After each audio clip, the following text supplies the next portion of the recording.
pull this book out. Welcome, everyone. We're so glad you're with us tonight. It is a special night here at our Hope Books bookstore in Matthews, North Carolina. We are releasing a brand new collaboration book called Voices of Hope, Inspiring Stories of Strength and Resilience. You can find this book right now on Amazon.com, but we have a special night planned because we have authors from all over the United States with us, both in-house and online. Aren't you guys excited to be here tonight? Yes. They're going to do way much better than that because I'm going to get them. But we have some incredible group of women authors that have poured their heart out into this incredible book of hope, stories of strength and resilience, not to mention trials and life circumstances. They have been through some stuff that most people would not want to touch with a 10-foot pole. And they not only grown through it, but have healed through so much.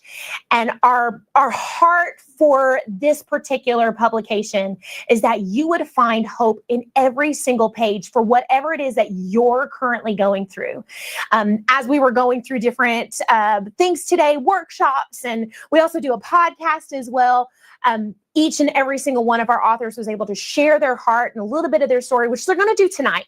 And I cannot wait for you to get to hear about it. But I think even so much more in this season of what's happening all around us, we need voices of hope to rise up. And that is exactly what these authors have done. So I'm telling you, in this season, go to Amazon right now. And there's a link in the chat right where you're at.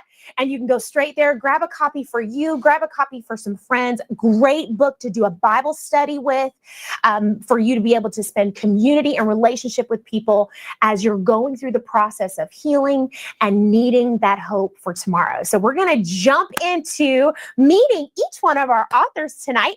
And they're going to share a little bit about their chapter and the hope-filled things that they hope that you catch from the words that they have poured out on each and every page. So if you would not mind, and we want your full and complete attention, even in the chat. All right. So if you're watching and you're here to love on one of our authors and to support one of our authors, put their name in the chat, give them all of the, the little poppy thingies and birthday cakes and all of it. Just yes. The answer is yes. The answer is yes. Because we want to celebrate. This is a big deal.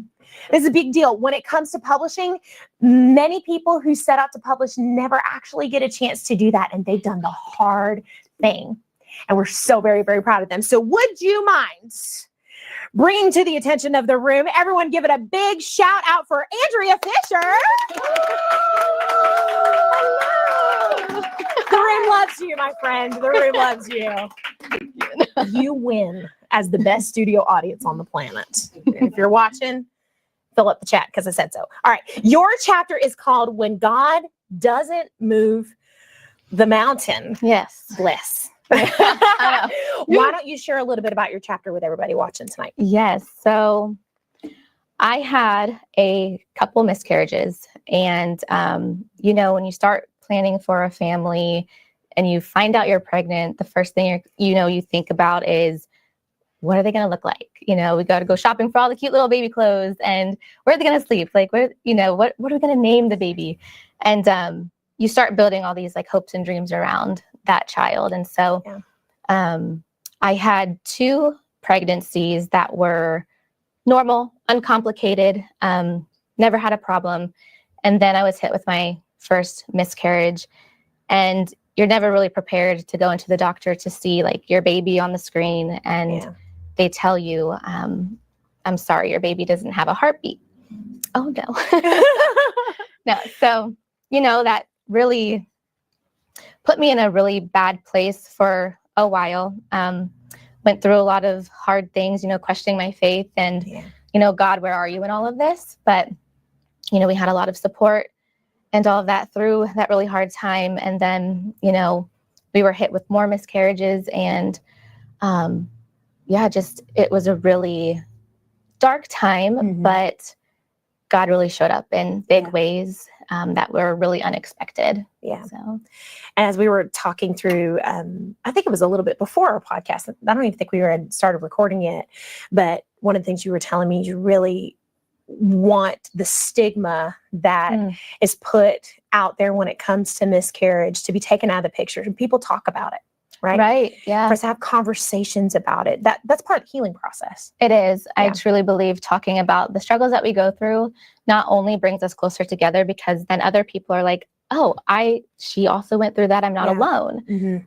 But yeah, miscarriage is like a taboo topic where it's an invisible pain. You know, it's like if you broke your arm or your leg, people can see you're clearly in pain, but when you have a miscarriage, you lose a baby, no one knew you were pregnant, depending on how far along you were, you know, how many people you told, but the world doesn't know you're walking around with, you know, an empty womb. It's just, it's really hard. And I think talking about it and just spreading more awareness around it would be so healing for so many women and people. Yeah. I know it was healing for me when I went through it. Yeah.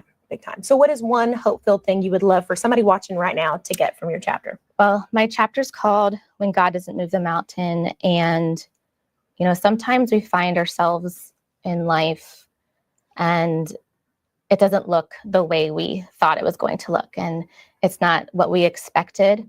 And that can be devastating, heartbreaking. And you find yourself in a place where you're like, God, what next?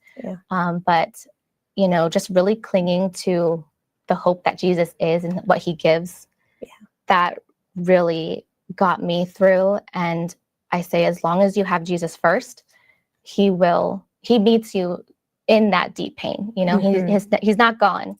So I would say cling to Jesus because he's everything. Beautiful words spoken. Thank you, Andrea. We're so proud. Everyone give it up for Andrea. Thank you. You know, I really, really love even just the title of that chapter, because sometimes he doesn't move the mountains that we would love for him to move.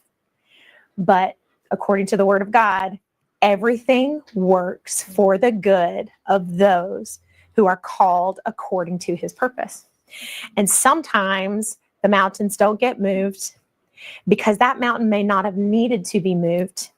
The one that needed to be moved, something that was going to make you stronger in a specific area. There's so many ways that, you know, we could talk through this all day. We could, but this is a short cast. Just saying, we got a lot of authors to go through. But if you're one of those that are struggling and have had a miscarriage, or you're struggling through infertility as well, this particular book is going to bring you so much hope, and you are not alone. That's another thing that we've talked about that pretty much all day. You're going to see that as going through this book, there's a theme of community and connection with people. And we want that for you. So without further ado, let me introduce our next author of the evening, Miss Michelle Moreau. Come on down.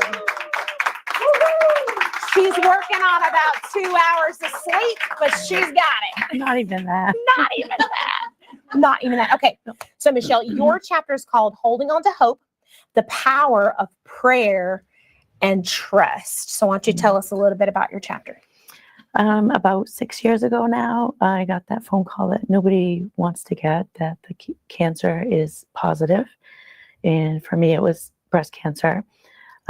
Never in my wildest dreams did I think, you know, that's the kind of thing that happens to somebody else. So I have my husband, who's my rock, and my family and friends got me through that. But I really had to rely on God. It brought me closer to him. I was never alone. And I knew step by step, every day, take it day by day. And he took something very ugly and made something beautiful. And turned it into something beautiful. That's right. That is right. Yeah, and I like to think of it, I mentioned it earlier today, that the breast cancer is just a chapter in my life. It's in this chapter in this book, it just kind of correlates that it's not my whole story. It's just a chapter. So, yeah, and it's something I couldn't go around or over, or I had to go through it. Yeah. And just one day at a time. Yeah. And I grew closer to him, and I wouldn't change it, really. Yeah. That's pretty profound, what you just said. It's not anything. The themes of everything within this book, the hard stuff in our life, we can never go around it. We can't go over it. We have to walk through it. And as we're walking through it is when the change happens. It's when the revelation happens. It's when the healing happens. You know, whether it's healing on this side or on the other side of glory, you know, either way, we have to go through it. And your chapter wraps itself around that. And I love that too. This is just a chapter. This is just a chapter. It's a very special chapter. chapter. It is a very special chapter.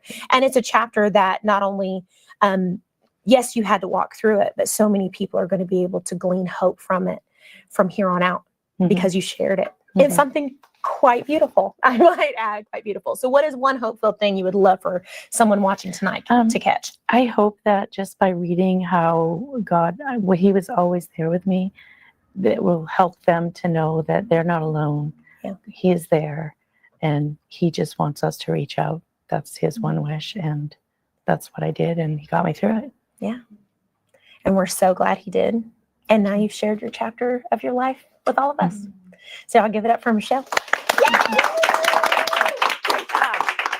She's dealing with a little bit of laryngitis, which I'm feeling you. I'm feeling you. What a beautiful, beautiful, beautiful chapter. Each one of these incredible hope-filled chapters are meant to give you some support, some strength to make some changes in your life, some strength to hold on to for tomorrow, or some for you even in this moment. My husband says this all the time. How do you eat an elephant? One bite at a time, which I don't understand why you'd eat an elephant, but just saying, sometimes we need a moment by moment, one bite at a time, one movement at a time, one day at a time. And you're going to get a lot of that actually from our next author as well. But if you're watching right now, go to Amazon.com. The link is in the chat. Grab a copy of this book. And if you are watching for a specific author to support them, please let us know in the chat as well. You're just as much of what happened in this room as the people that are actually in this room. So to talk a little bit about those one moments at a time, one day at a time, I'd love to invite our next author, Rebecca Toms, to the table. Good. Oh, wow. I'm loving the feel that's happening in this room. The vibe. The vibe. It's such a vibe. My daughter would be so happy to hear that. Because our kids are about the same age. Yep. The vibe is vibing. The vibe is, oh no. Oh no. Oh no. What do they say when you look really good? It used to be its own fleek, your outfit's on fleek. That's so old now, apparently. I don't know. Fit check. Fit check. Your drip. Oh, gosh, Is that what I they can't. say? I just feel like your nose is dripping. That's just gross. Middle school teacher props. I digress. My So- students would be mortified. Oh my hearing that out of my goodness. Your students and both of our children. Yes, Totally correct. mortified. But that is okay. So your chapter is called Lost, Still I Rise, Never Alone. Why don't you tell us about it? So in 2018, I had a staph infection pretty spontaneously that almost took my life. I was rushed to emergency surgery straight from the doctor's office and ultimately had to relearn how to walk. And a second surgery 6 weeks later because they didn't think they got it all. And ultimately ended up addicted to painkillers and opioids on top of that. But I felt really alone when I went through that, raising 3 kids under 3 by myself. Let me just pause there for a second. 3 kids under the age of 3. I just need to breathe. I know they're a lot older now, but still, you're my hero. They're still like triplets, even though they're older. Sorry, go ahead. And I had just finished my first year of undergrad to become a teacher. So I still had 4 years left. And ultimately, people continuing to show up in my life for me is how I made it through that summer and went back to school, graduated with a triple undergrad degree, and Overachiever. graduated with my master's in May. Yes, you did. Yes, you did. And started We're my so second proud. master's 2 weeks ago. What an incredible journey, though. Yeah, It's been quite a journey. it has. But you don't do it alone. Right. And we were talking about that a little while ago, Yes, too. The yes. importance of community. And it's, again, dripping in every single chapter. Nobody should ever have to go through anything in your life alone. And I guarantee you, there are people around you that want to support you. They just might not know what you're going through. Yep. You know, they might not know. So, in the midst of all of that, with doctors not knowing what was going on. Then you have one doctor that figures it out, Yep. and your kids are in the mix of it, and then all of the things are going on. How were you in the process of going through? Did you feel like that stamina to push forward? Did you have your moments where, you know, things just didn't think it was going to ever work out? Very isolated, Yeah. very lonely. It just felt very sad. I mean, that's very heavy Yeah. when you don't have anything, you feel like you don't have anything to cling to. Yeah. And it takes being vulnerable with people in your community so that they can show up for you. Yeah. And that's okay. And that's how you heal. And that's how you heal. That's how you heal. And that is okay. Yep. That is okay. 100%. And it's not going to look the exact same for every person. No. Every story is so very unique. So what is one hopeful thing you'd love for them to catch from your chapter? No matter how broken or how in pain you are, God will always come back for you. It's pretty profound. Like, that's it. You're done. We're done. Mic drop That was and so out. good. That was so good. And we're so proud of you because now your master's degree and you're heading on to the next one. And is presidency next? I mean, Maybe. We won't take it off the table. No, we won't take it off the table. No, but you're doing so many wonderful things in the special needs community of your district, and so many wonderful. We're just so very proud. Thank you. I am so very proud. Thank you. I don't know if y'all proud, but I'm proud. Anyway, y'all give it up for Rebecca. You ever do that? The round of applause. So 3 kids under 3. Just the inside of me just felt sleep deprived all over again. I only have 2, and they're 6 years apart. Okay. Like we've said from the beginning, each and every chapter has such a special perspective from each and every author because they're also very, very different. Their life stories are very unique. You're going to find your story within one of them. I'm telling you, it might not be exactly the same, but each and every one of these chapters has something for you to connect to, whether it's your need for community, whether it's walking through healing from a cancer diagnosis, whether it's a loss of a loved one. It doesn't necessarily matter. This book right here is going to bring you so much encouragement and bring encouragement to the people around you as well. So I would love for us to, I almost said announce. I would love for us to encourage my next author to come up. She doesn't really need any encouragement because she's pretty stinking awesome. Anyway, give it up for Shannon Sanchez. Ma'am, speaking of drip. I don't know if you can see the sparkle on this suit, but it is all things to all people. And You're awesome. Oh, you look fabulous. Thank you. I'm so proud of you. Thank you. Okay. I'm so proud of all of our authors. Just an incredible job. Your chapter is called You Are Worth the Work, Healing Your Inner Child. You have a very, very special story to tell. So why don't you share a little bit? Oh my goodness. I know. Yes. You get this much. You don't get that much. Just this much. I mean, Just when the full book comes out. Yes. It's coming. It's coming. It's coming. It's coming. But for this chapter specifically, when you presented the idea to me, I prayed about it and I was like, Holy Spirit, what do you want me to write about? Yeah. And I had no idea. But then he was like, we're taking it back to your childhood, which is something I never shared with anyone, really. So in my chapter, I talk about childhood trauma and the things that I had to overcome to get to the place where I am right now. So I went back to the places of hurt, the places, the dark places in my life, and just what I needed to get through with the rejection, the silence, the anger that was inside, to get to a place of healing. Yeah. It was an easy road. It was not. We're still walking through. Yeah. Still walking through. And you've been a little bit everywhere. And we won't go into your whole story. Like I said, we won't go into the whole story. But just from that process of healing and counseling and the moment you spoke about your childhood trauma, I think there are so many people, even in this room and watching online right now, that can resonate so much with that. Things that we've had to push away from when we were really young and did not know how to process or process incorrectly. Those things we thought were good, but weren't actually good at all. Things that we bury deep inside that we are afraid to acknowledge. But when we do, When we do. Yeah, when we do, Yeah, you talk healing's on the other side. there is healing on the other side, and Yeah. what happens when you actually feel the breakthrough. Yes. And that's one of the things I love about this chapter too. You talk about Yes. you can't put into words how to describe the feeling of the breakthrough. But it's there, and it's coming if you'll allow the healing. If you to happen. allow the healing. And that moment of breakthrough came when I was challenged to write a letter to my inner child and address everything that I went through as a child. Wow. And knowing how things from our past can carry over into things in the future if we let it go unaddressed. Yeah. And it needs to go addressed. It Yes. needs to be addressed. Yes. You heard the professional.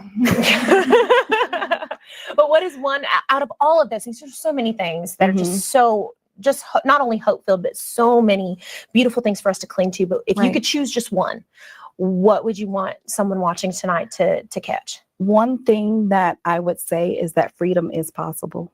Yeah. You just have to be willing to do the work, but it is possible. Freedom is possible. But again, we have a part in that. Yeah. It doesn't just happen. We have to be willing to do the work. And sometimes the work is ongoing. Actually, I think our whole life is the work. It is. It is. It's a journey. It's a journey. That's what I talk about in the book. It didn't happen just one single moment, but it was a process. Yeah. A collection of moments. Collection. Yes. I am so proud of you. Thank you. Y'all give it up for Shannon. Whew. Childhood trauma. Like I said, this book has every side of the spectrum from people who have lived through really hard things. Each and every person that is watching this particular broadcast, no matter when you're watching it, you've been through some hard things. And all of us need encouragement in our life. This is a book for you. All right. The book is called Voices of Hope. You can find it on Amazon.com, or if you're in the Matthews area, come by the bookstore. Even better, we would love to have you here. You can grab the book here. You can meet our incredible staff, as well as our team that serves just at the bookstore. But I'm telling you, this is going to be a game changer for people who are finding themselves in the midst of despair right now in this season. Okay. So help me to, you got to get excited. They've been so good, though. They've been really, really good. I think you guys are some of the best studio audience we've ever had. So why don't y'all give it up for our next author, Georgia Turner. Hello. She said hello. Hat and all. Bringing it all in from Texas. We've got a couple Texans in the room. Yes. I told you they're a little bit everywhere. Okay. Georgia, your chapter is called Falling into Grace. Yes. Why don't you share a little bit about your story? A little bit about it. Well, I did the same thing as Sharon, and I asked the Holy Spirit what to write on, because I have a plethora of stories that would have been applicable. And he just told me that he wanted me to write about his faithfulness, not mine. And so I chose the story that I chose because it was literally a time of my life that I didn't know him relationally, but he knew me. And his hand was on me the entire time. I became homeless. I was falsely accused and put in jail. I lost my job, my place of stay, my college. Everything in my life changed within probably about 5 minutes. Wow. And he just shut the door on everything that wasn't for me. And at the time, I didn't know that, I'm just like, nothing's working. Woe is me. I was just so pitiful and everything like that. And it turns out that he was trying to give me everything and more, that my heart desired. And you'll read that in this chapter. I'm not going to spoil it. Yeah, but I think it's just really a good testament that we don't put God on the throne. Yeah. And we didn't put him there. So we can't take him from there.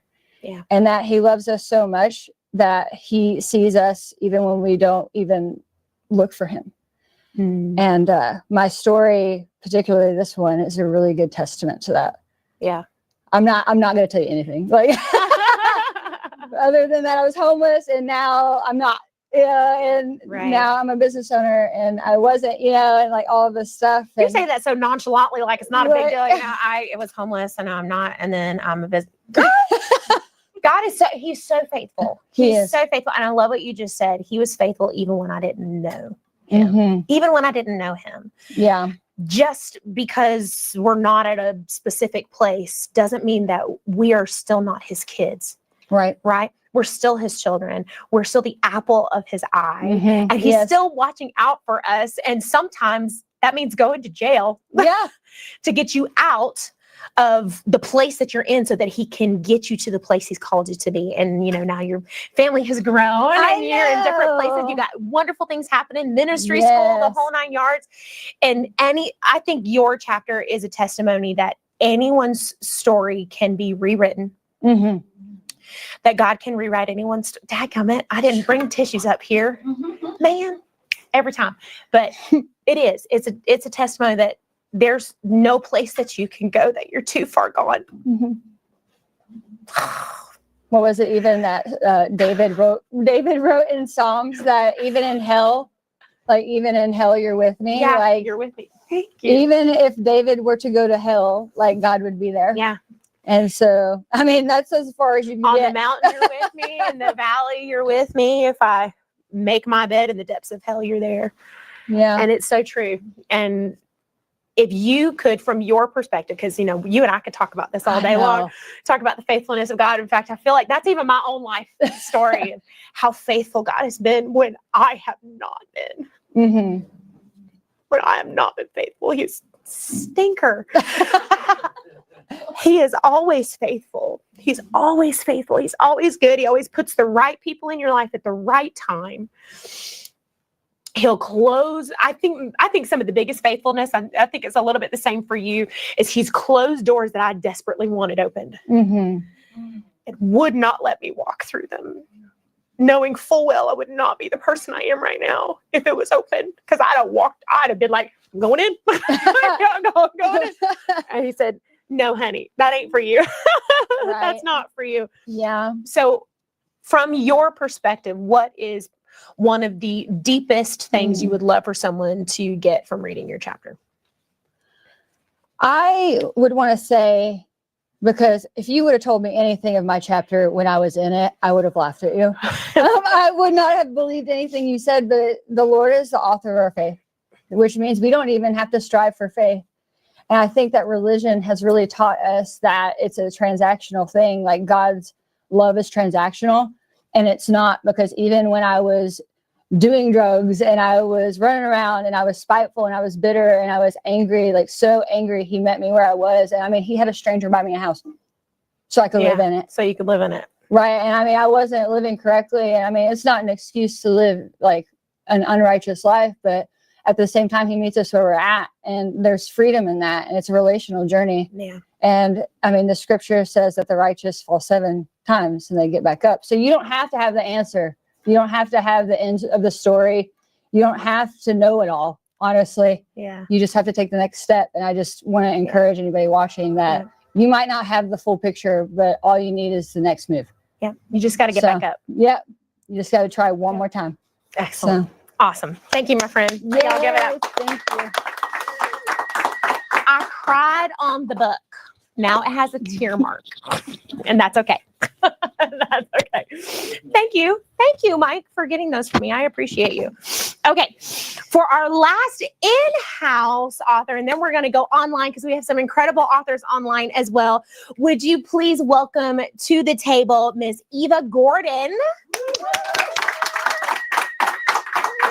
My sweet friend from all the way from New York, all the way. All right, Eva, your chapter is called It's Okay Not to Cry. Yes. You have been through some stuff in the past year. Yes. Why don't you share with those who are watching a little bit about your story? Thank you so much. So last year, my brother died unexpectedly, age of 51. And it's been a really beautiful struggle. I would say that.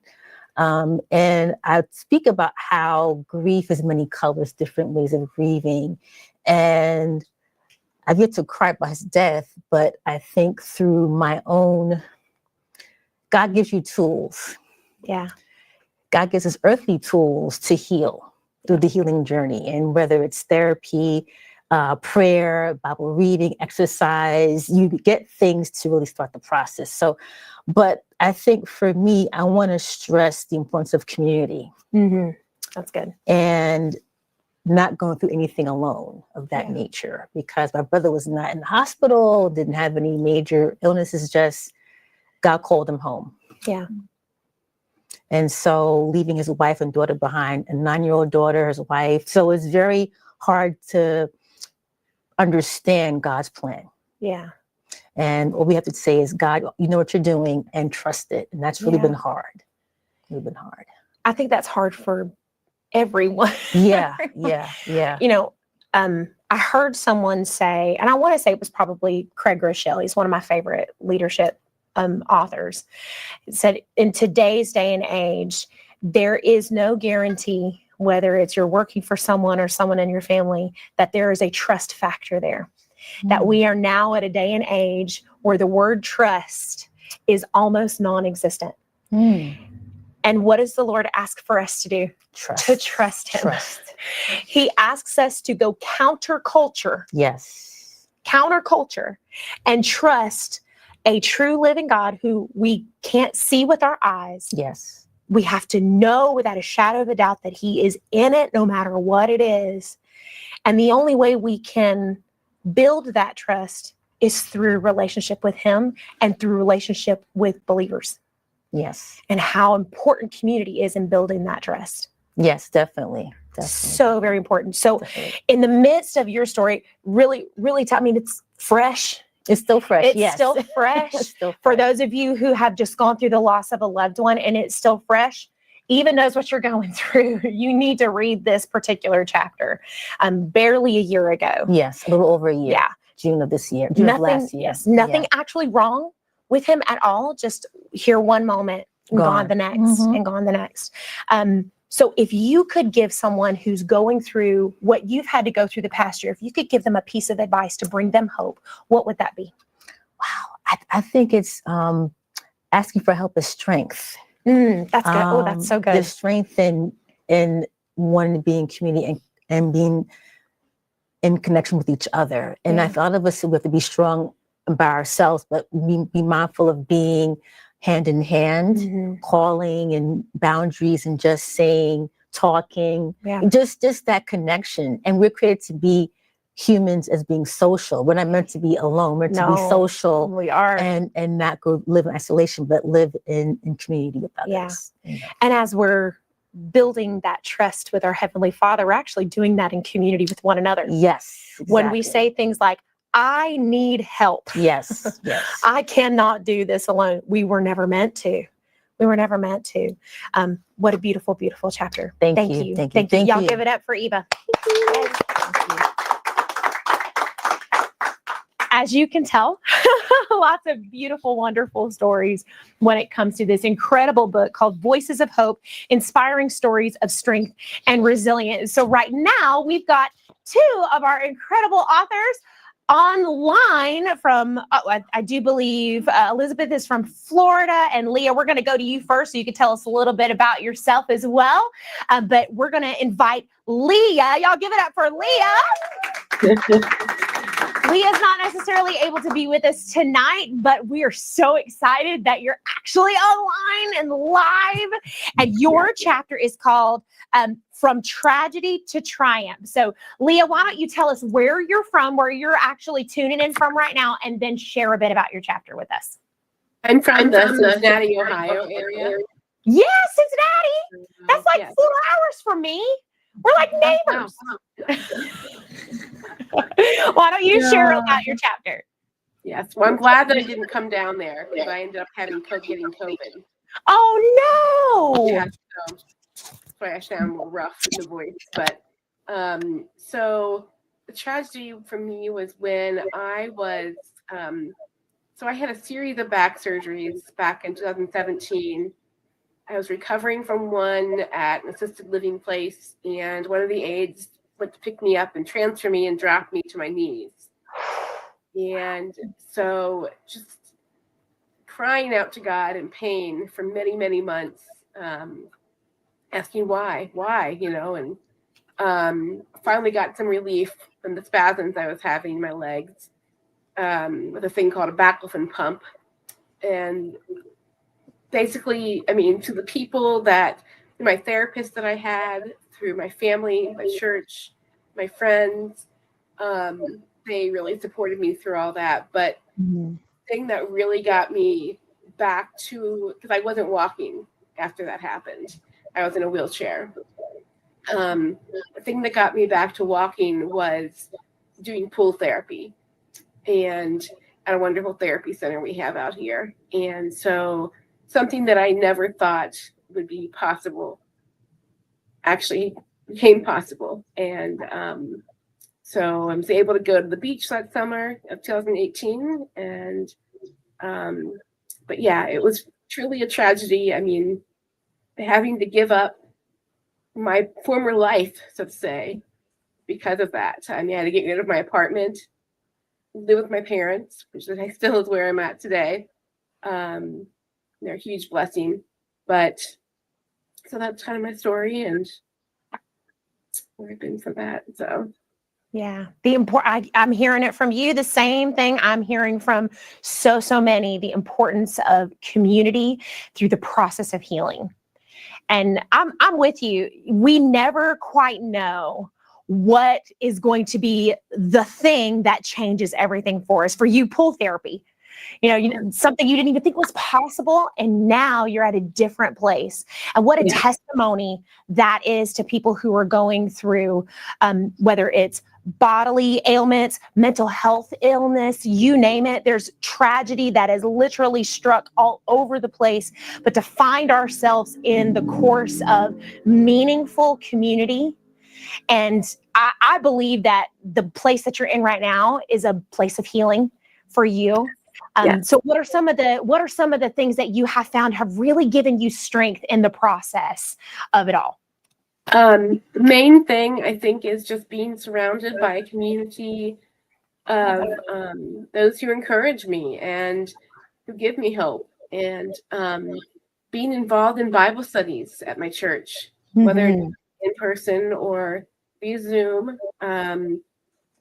but situations like that, and then just hearing other people's stories of how they've gone through rough times, really helps as well. That's beautiful. I hope whoever's watching right now heard you say that, listening to other people's stories and the power of testimony. That's what we are all about here, is the power of testimony, and how your life and the things that you've been through and the things that all these authors and all these people in this room have been through can truly bring lasting change into someone's life. So, Leah, I'm going to ask you the same question that I've asked pretty much everyone else to end our session today. What is one hope-filled thing you would love for somebody who's watching tonight, who reads your chapter? What would you want them to get from reading it? Never give up. There is always a pot of gold at the end of the rainbow. There's, just keep your faith, lean on those who, have a strong faith as well and can help you. That's wonderful. Wise words. Absolutely wise words. You guys give it up for Leah. We're so thankful for Leah. All right, our last author of the evening is no stranger to us here at Hope Books, but I want to invite Miss Elizabeth Fisher. She's actually a part of our Hope Books and Hope Writers team. We feel like she's the backbone of our team, and she has written an incredible chapter. Elizabeth's chapter is called Finding Hope in and Unexpected Blessings in the Desert Season. So all the way from Florida, let's give it up one more time for Miss Elizabeth. Yes. Hi, friends. Hi, it's so good to see you. You're so beautiful. I'm so glad to see you too. I get to see Elizabeth every week, but not in this kind of, this is pretty special to all of us when it comes to our entire team here at Hope Books. So Elizabeth, I want you to just give us your insight on your chapter. Tell us a little bit about it. Yeah, well, this chapter is about a desert season that I walked through.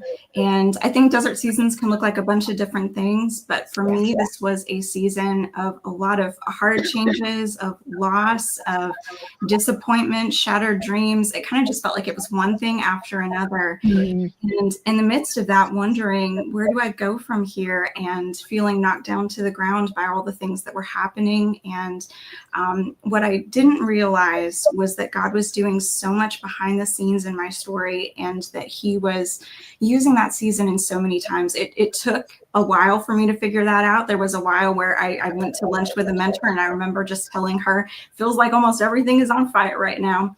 But eventually, once the fire cleared and the ashes were there, beauty started to emerge from that. And I began to realize God is doing so much more here than I could see in the moment. And I think I've only even just begun to see the start of it. I believe there's so much more still to come. Isn't that the truth, though? I mean, and we never get to see the effects of sometimes we'll never see the effects of the things that are happening behind the scenes. Seriously. The things that we thought are just failures in our life. As soon as you said fire, I immediately went to dumpster fire. I don't know why. But what we see as just the worst possible thing, the Lord's looking at it like, no. This is the best thing for you. This is the best thing for you. In the midst of that, what do you feel like is something that really got you through that process of processing? Yeah, well, there was one of the things that the Lord just perfectly orchestrated in my life, and should be no surprise that he did this, but a couple months into the start of that desert season, I started going through a Bible study with my church on the book of Esther. And it's a very familiar story to me. I've studied it a number of times before. And so as I was going through it this time, what stood out to me was that it was a lot like when you watch a mystery movie for the second time and you see all the things you didn't see the first time. And so then you get this different perspective on it. And in the same way, because I knew where the story was going to go, I could see all these things that God was orchestrating, all the details that he was preparing, all the ways he was at work. And what struck me was that I could see that, but Esther couldn't see that. And yet it didn't mean that God wasn't at work. It didn't mean that he wasn't doing all kinds of things behind the scenes. She just didn't know it yet. And I clung to that because I realized, even in some times when I felt just incredibly discouraged as I walked through this, I kept just coming back to the fact that God is doing so much more here than I can see right now. And just because I can't see it doesn't mean that he isn't still at work, that he isn't still walking me through this season, that he isn't still my good shepherd who knows where he's leading me, and I can trust him. Gosh, can you just keep talking? Because I mean, just such wonderful, not only insight, but thank you so much for sharing your heart. And the seasons are not easy. I mean, none of the seasons that any of our authors have been through have been easy. But Elizabeth, to end our session tonight, what is one hope-filled thing that I'm going to change this a little bit. What is one hope-filled thing that you clung to during the process of your healing? I think one of the big things that I realized during that time is that we can get so caught up in the way that we think our lives should go. And sometimes we're clinging so much to the way we thought life should look. And when we release that, when we let go of our need for things to work out a certain way, and we say, you know what, my hope can't be anchored in my circumstances. My hope has to be anchored in the Lord and knowing that he knows where he's leading me. And I just have such a limited perspective on this. When we release that, then we're finally able to see the things that he's doing around us, to embrace new things, to see where he's calling us, to see where he's leading us forward from there. And so I think that's one of the things that I've learned so much about, and that God has just been helping me to release my expectations of this season and this stage of life, and to embrace where he's called me to be, and to realize that there's still beauty to be found even when I'm here. Oh, yeah. Release the expectations. You know, there's so much more that he could put in your hands when they're open. Yes. Instead of when you're clinging to the things that you're expecting to happen. And I think that's something for all of us, especially right now, with our book that's coming out and the things that are happening in the world today. We need more of this. and not more of this. You know, we don't need this. We need this. So thank you, friend. We're so proud of you. Excellent job. We do have one other author that couldn't be with us tonight, Miss Jackie. Her chapter as well, talking through her life struggles, definitely going to be an incredible encouragement to you. The book is called Voices of Hope. You can find it on Amazon.com. Inspiring stories of strength and resilience. And if you didn't catch this whole thing from this incredible group, maybe you tuned in late, I highly recommend watching it from the beginning to hear each and every person's personal stories of trial and triumph. All right. Some of them still walk, and I'd say all of us still walking through the process of some of these things. It is a journey, like we were talking about a little bit earlier. But as they're going through the journey, I see the same journey in your life. Wherever you are, you may be at home, sitting, just watching it on your phone. You may be listening in your car. No matter where you are, we see you. You are seen, okay? Not only by us, but by a real living Father, the one that we get all of our hope from, okay? So our hope for you is that you will find the encouragement, the strength, and the stamina that you need within these pages for you to take some big steps of faith, some baby steps of faith, or maybe just lean into what a good friend of mine says is the lyrics of delight that he sings over you. Okay, so grab your copy today. Grab a friend a copy as well. What a great gift to give someone in this season of life and heading into the fall. And all of us need a little bit of hope to cling to today. So we have that link in the chat. Give us a shout out for your friends. And maybe you might be asking yourself, how in the world can I get involved in something like this? Well, guess what? These incredible authors were at the same place that you're at right now. And we have something wonderful coming for 2026, 20 different books of hope. And we're doing an entire series on the fruit of the Spirit. And each one of us have life's situations and parts of our journey that we can impart into the lives of other people, sharing the message of hope by you contributing a chapter to a collaboration book. All you have to do is visit hopebooks.com/collabs, and you can check out the collabs that are coming for 2026 and join one today. All you have to do is fill out an application with a theme that fits your life story, and you could be right in this room with us. And what a fun time. It is our favorite event that we do every single month. We're going to have another one tomorrow night. But don't miss an opportunity for you to jump into the next season of your calling as a writer. We feel like everyone has a story to share with the world, and this is a phenomenal way for you to do that with a crew of incredible authors by your side. So we're so excited that you're with us tonight. I hope you have a great night. Feel free to share this with a friend that might need a little bit of hope, and grab your copy of Voices of Hope on Amazon.com. Have a great night, everyone.